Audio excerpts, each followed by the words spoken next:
안녕하세요. 관계 담비입니다. 오랜만에 인사드립니다.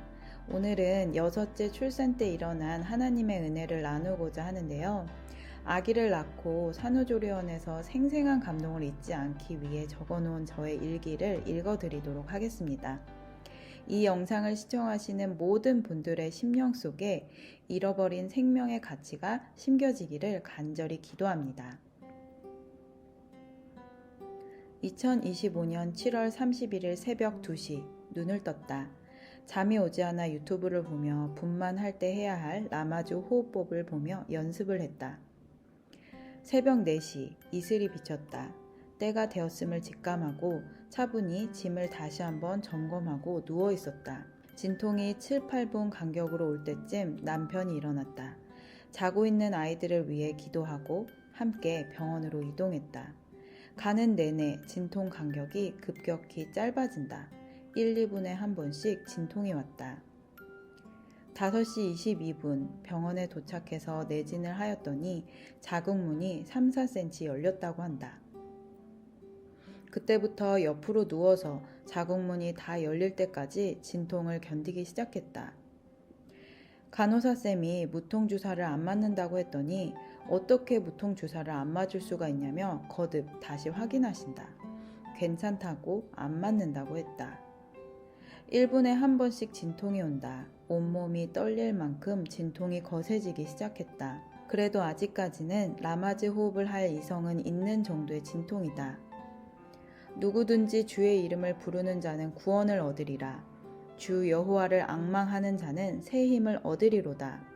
이 두 말씀을 붙들고 선포하면서 뱃속에 있는 에덴이에게 에덴아 힘내, 우리는 할 수 있어 속으로 수없이 외쳤다. 감사하게도 주님께서 고통을 이길 수 있는 용기를 불어넣어 주셨다. 또한 이번에는 중보 기도의 힘을 느꼈다. 순산을 위해 기도해 주시는 분들이 있음을 느꼈다. 천군 만마를 얻은 것처럼 힘이 샘솟는 것을 느꼈다. 조산사님이 오셔서 내진을 하더니 양수가 터졌다. 이제부터 속도가 굉장히 빨라질 것임을 직감했다. 분만실로 이동해서 본격적으로 힘주기가 시작되었다. 고개를 들어 배꼽을 봐야 하고 항문에 힘을 주어야 한다. 나는 회원부 절개도 안 한다고 했기에 무조건 세게 힘을 주면 안 되고 천천히 힘을 주라고 요청하신다. 6번째 분만이어서 그런지 어떤 느낌인지 감이 왔다. 드디어 이성이 무너질 것 같은 고통이 찾아왔다. 그 순간에도 내 안에서는 누구든지 주의 이름을 부르는 자는 구원을 얻으리라. 주 여호와를 앙망하는 자는 새 힘을 얻으리로다 라는 말씀으로 가득했다. 에덴아 힘내, 우리는 할 수 있어 계속 외쳤다. 조산사들이 엄마 아주 잘하고 있어요 라고 외쳤다. 곧 아기의 머리가 나올 것 같은 느낌이 들었을 때 힘을 빼지 않고 마지막 힘을 다해 밀어내기를 했다. 아기 머리가 나오자 마치 결승선 테이프를 끊고 들어가는 기쁨이 임했다. 아기 머리가 일단 나오기만 하면 나머지는 힘을 조금만 주어도 빠져나오기 때문이다. 그렇게 아기 몸이 다 나왔고 우렁찬 선제의 울음소리가 꼭 승리의 개가처럼 들려왔다. 2025년 7월 31일 오전 8시 11분 3.12kg로 선제가 세상으로 나왔다. 아기를 품에 안은 순간 감격의 눈물이 터져 나왔다. 임신 기간 동안 너무나 힘겨웠던 순간들이 스치듯 지나가면서 넘치도록 보상을 받은 느낌이었다. 아기는 엄마보다 50배는 더 힘이 든다고 하던데 잘 나와준 선재에게 너무나 고맙고 대견스러웠다. 의사 선생님은 회원부 열상이 거의 없다며 한두 반을 꼬맸다고 하셨다. 이 또한 하나님의 은혜다. 이 더운 여름에 회원부가 많이 찢어졌다면 아무는데 얼마나 힘들었을지 상상하고 싶지도 않다. 그 후 회복을 하면서 9시 반쯤 아침 식사를 하고 11시쯤 입원실로 이동해야 해서 간호사가 휠체어를 가져왔다. 그런데 휠체어에 앉으면 덜컹거리면서 회원부가 오히려 더 자극이 되고 아플 것 같아서 타지 않고 천천히 입원실로 이동했다. 간호사들은 여섯째 엄마라 다르다며 놀라움을 금치 못한다. 간호사가 몸이 아플 테니 진통제를 놔주겠다고 해서 놓지 말라고 했다. 지난번 5째 출산 때 진통제를 맞았더니 몸이 너무나 멀쩡해져서 정말 내 몸이 괜찮은 줄 알고 무리를 했다가 오히려 더 몸살이 난 기억이 있었기 때문이다. 아기를 낳고 내가 가장 원했던 것은 바로 모유 수유를 시작하는 것이었다. 그런데 유독 대한민국 병원들은 아기와 엄마를 떨어뜨려 놓는 것이 정상이라고 말한다. 엄마도 아기도 다 쉬어야 한다는 것이다. 물론 쉬어야 한다. 그렇지만 할 것은 하고 쉬어야 한다. 한국 병원은 아기를 낳고 나서 바로 모유를 물려주지 않고 아기에게 포도당과 분유를 먹인다. 다른 나라는 아기를 낳은 그 자리에서부터 모유를 물리고 24시간 모자 동시를 한다. 우리나라는 자연분만한 사람들은 2박 3일, 제왕절개 수술을 한 사람들은 4박 5일이 지나야 겨우 아기를 볼 수 있다. 나는 따로 요청을 해서 아기에게 젖을 물리겠다고 했다. 병원에서는 유별난 엄마라고 하였다. 다른 사람이 어떻게 보든지 나는 내 아기에게 최고로 좋은 것을 주고 싶기에 상관하지 않았다. 그날 밤 잠을 자려고 눈을 감았다. 분만할 때에 어깨 쪽에 힘을 많이 주었는지 욱신욱신 몸살이 난 것처럼 아팠다. 한숨 푹 자고 일어나면 좋아질 것 같았다. 그렇게 스르르 잠이 들려고 하는데 비몽사몽간에 비명소리가 들렸다. 주님, 이게 무슨 소리예요? 하고 물었더니 주님께서 사탄을 벌하신다는 것이었다. 주님은 사탄에게 일말의 자비 없이 벌을 주셨다. 그 죄목은 생명을 해치려 한 죄였다.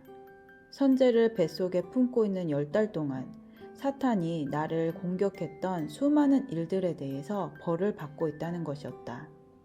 그러나 그 어떤 사탄의 공격에도 나는 믿음을 지켰고 심지어 그 고통 속에서 더욱 깊은 예수님의 사랑을 느끼고 믿음이 성장하는 계기가 되었다.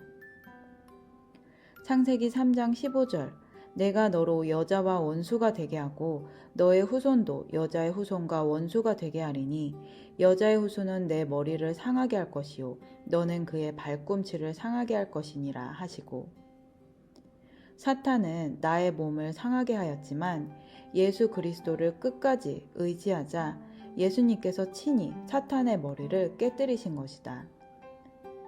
예수님은 믿는 자에게 한없는 사랑을 주시지만 믿는 자들을 괴롭히는 사탄에게는 무자비한 형벌을 주시는 무서운 분임을 알게 되었다.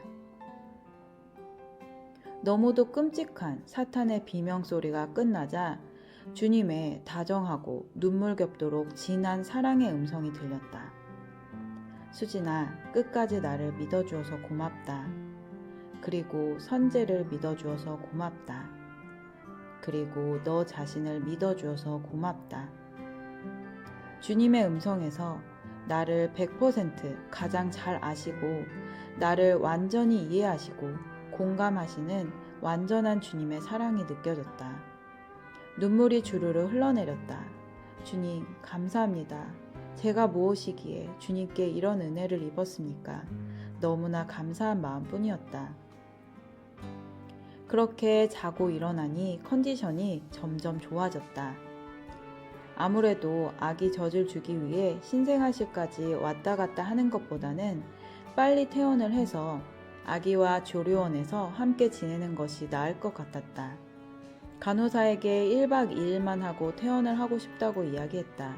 그러자 아마 담당 의사 선생님이 허락하지 않을 것이라고 했다. 그래서 주님께 담당 의사가 허락할 수 있도록 마음을 주관해 달라고 기도했다. 다음날 아침 담당 의사 선생님이 회진을 왔기에 오늘 퇴원을 하고 싶다고 이야기했더니 의사 선생님은 뭐 6째인데 퇴원합시다. 대신 몸조리 잘 하셔야 합니다. 라고 흔쾌히 허락했고 바로 짐을 쌌다. 드디어 장애물을 넘어 선제와 한 방에서 만나게 되었다. 아기에게 바로 젖을 물렸다.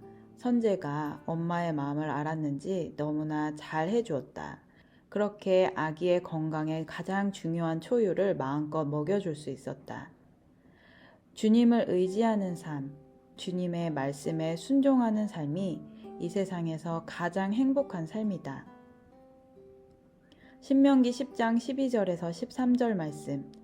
이스라엘아, 내 하나님 여호와께서 내게 요구하는 것이 무엇이냐?